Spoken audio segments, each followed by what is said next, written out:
And so I thought, while we're in the spirit of immigration, while we're in the spirit of naming the contributions of immigrants, I thought I'd just show very basic, very rudimentary, if we're going to make decisions, if we're going to evaluate policies, ideas, principles, it's always a good idea to weigh the pros and cons, folks.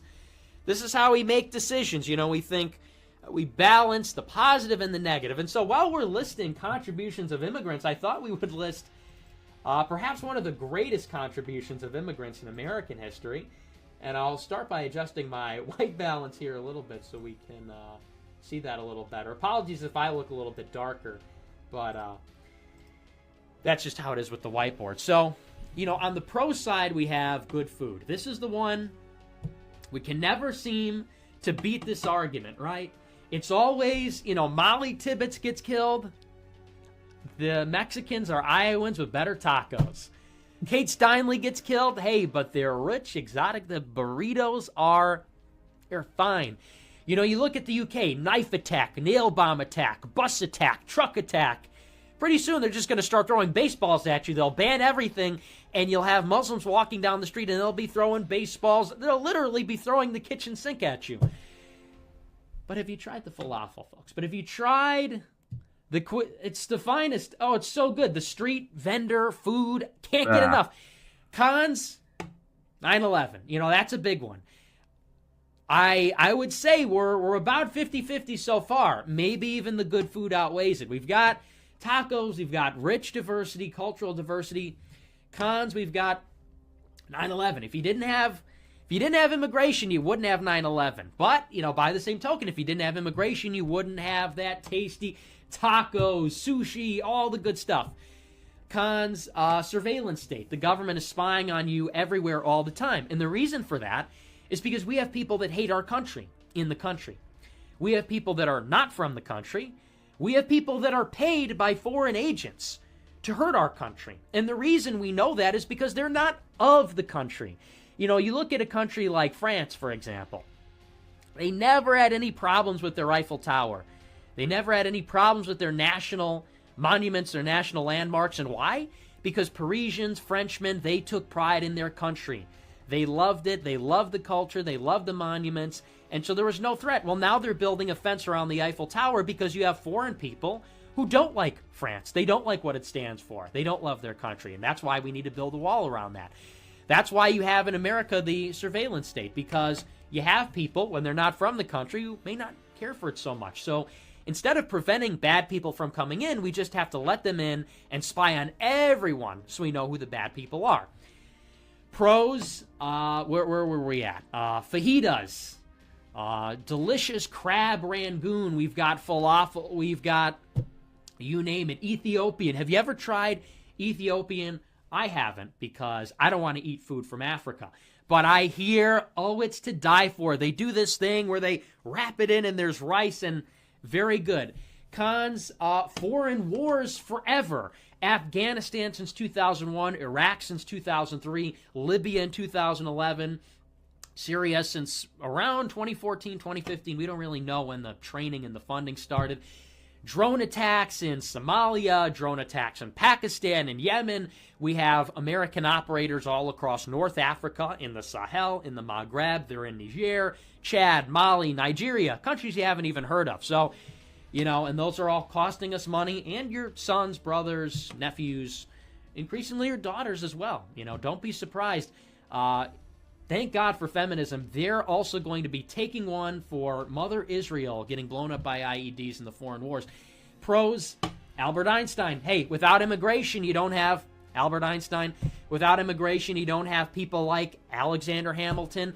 Refugees and immigrants like Albert Einstein and Alexander Hamilton are what make America great, right? I mean, when you see the people flooding in, people like, for example, just a random one, Majed Makdek or Mohammed Atta, just more examples of immigrants that have made the country great.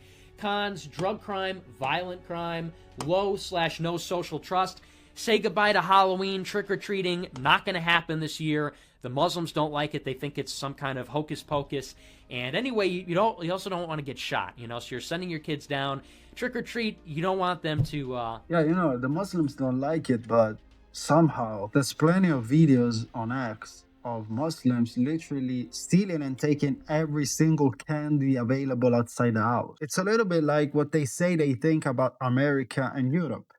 They say they don't like it, but they never leave. Lead instead of candy. So Halloween's not going to happen. Christmas caroling, probably not going to happen.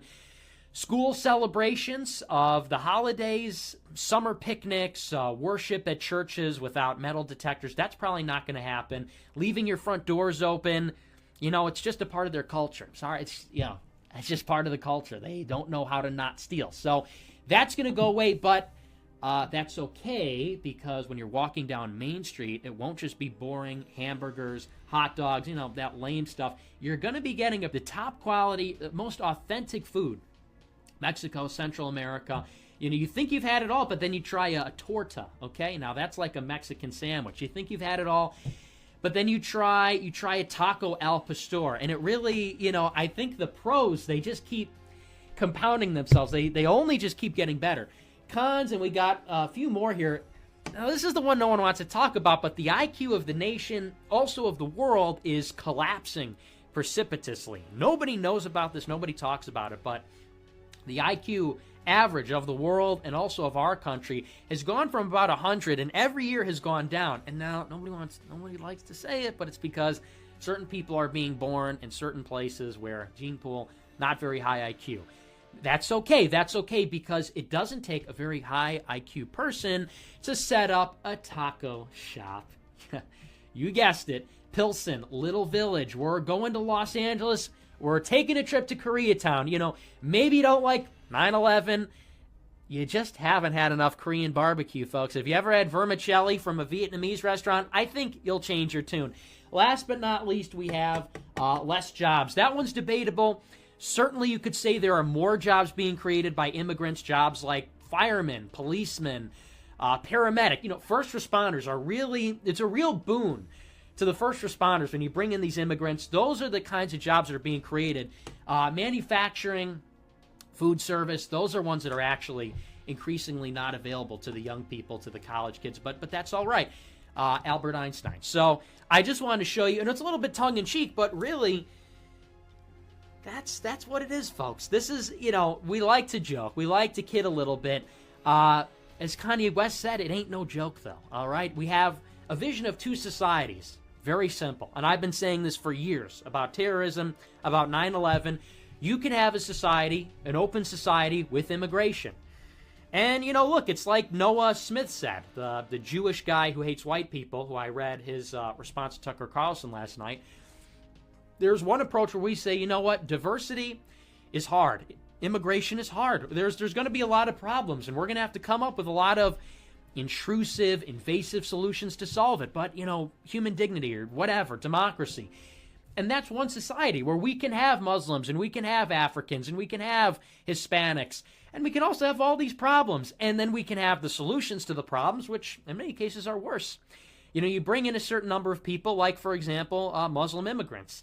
And just mathematically speaking, you bring in a certain number of Muslims, you're going to get a certain number of terrorists. And we can't keep track of all of them. We don't know who they are. We don't know what's in their head.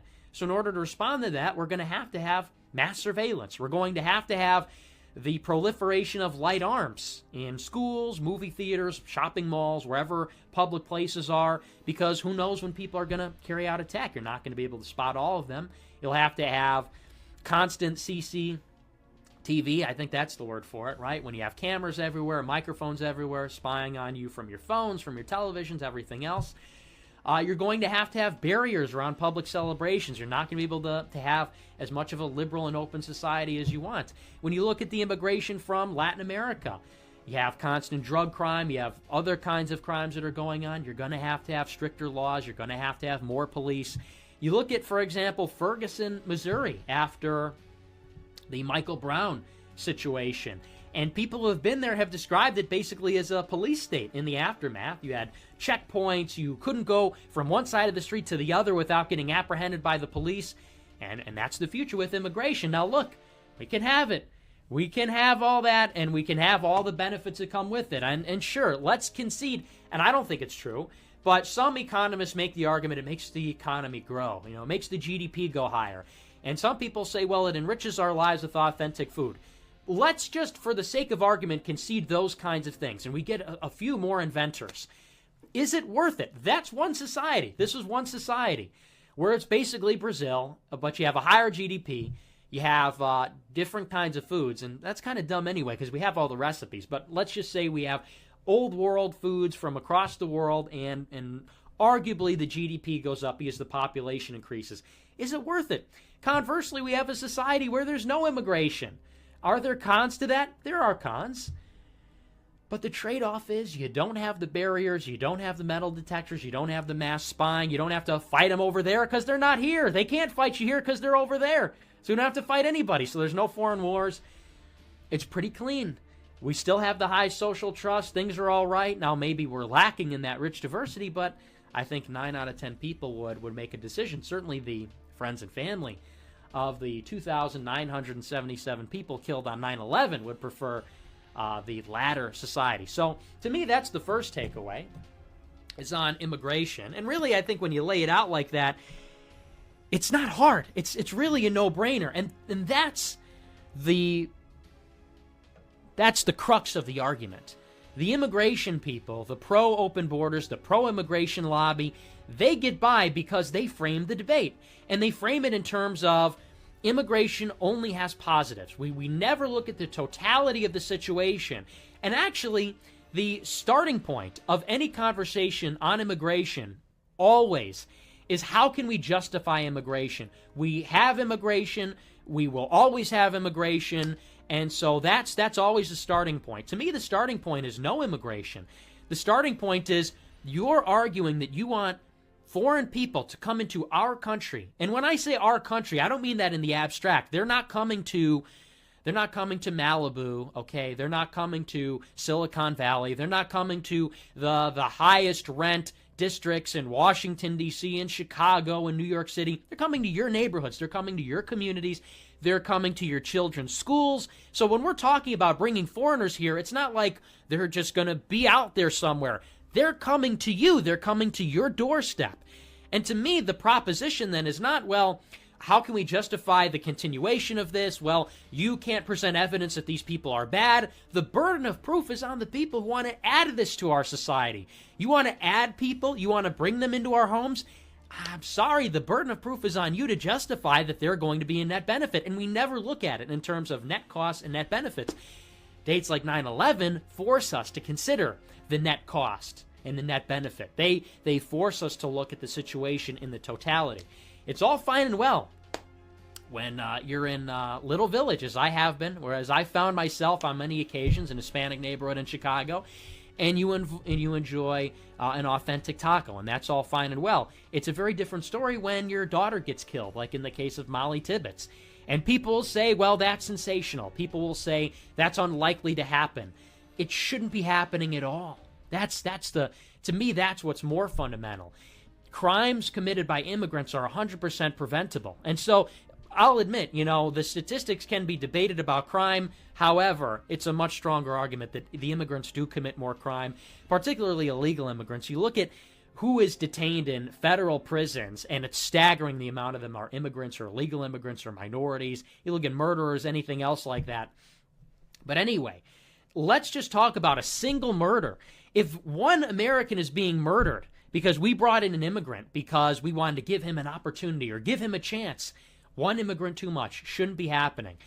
And so, again, we look at 9/11. That forces us, I think, to look at it a little bit more holistically, a little bit more realistically, that I think we can all agree, there's pros and cons to everything, but the proof of the pudding is in the eating. At the end of the day, what is it in summation? What is the totality of their effect on society? A 9/11 is just a little bit too costly for me. Yeah, especially when you think that the same people that were involved in 9/11 are the same people that are letting illegal immigrants into European countries and America. Why? Because they don't really care about our countries. They just pretend to. They are foreigners themselves. So yeah, this was a clip from 2018, and Nick was right all along. And I mean, people used to call them Nazis, okay? Not only the leftists, the woke people, but even the right-wing conservatives. But the thing is, a lot of people now agree with him because people recognize, okay, this guy has never changed really opinion, like Tucker Carlson, Candace Owens. These people were all liberals, okay? Nick never changed. He was right. But guys, let me know in the comments what you think. Leave a like if you want to. Christ is King, and God bless you.